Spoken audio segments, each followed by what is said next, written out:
Ayun guys, parang may nararamdaman akong hindi maganda. Medyo nainip nga pala ako, kaya Mall of Asia muna ang punta ko. Wala naman akong ginagawa, kaya maglalayas muna tayo. Babayaan kong hanapin muna ako ni Boss Amo. Walang makakabigil dahil ako naman ang hari ng buhay ko.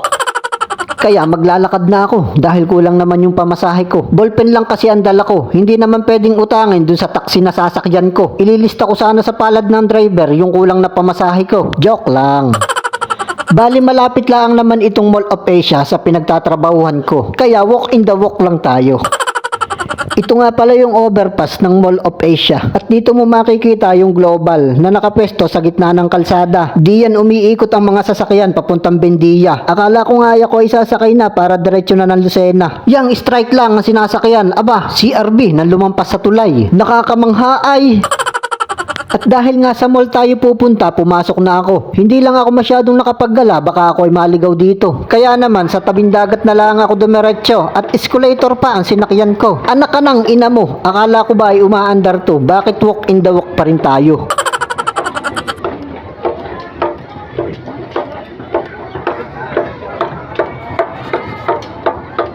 Akin ang pinaspasan, baka yung tsinelas ko ay maiwan.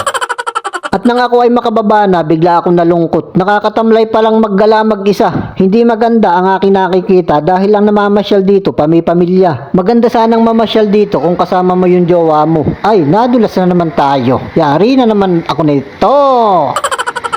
Biro lang, syempre, ang buong pamilya, sapat na, wala nang iba. Ang macho naman ni Kuya, yan ang aking kursunada.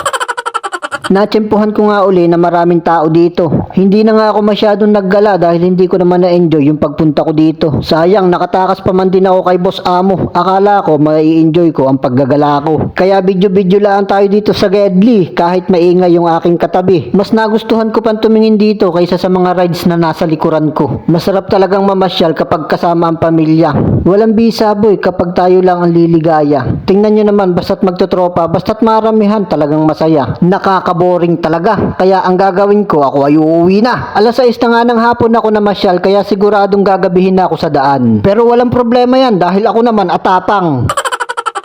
Ayun guys, parang may nararamdaman akong hindi maganda. May sunod na sunod kasi sa akin kanina pa. Yung para bang mga halbot ng gamit. Kaya dito sa bag kong daladala, ako ay nag-aalala. Baka kasi mahalbot niya, ang laman nito, screw at katala. May aayusin pa man din akong washing bukas ng umaga. Kaya babay, ako ay tatakbo na.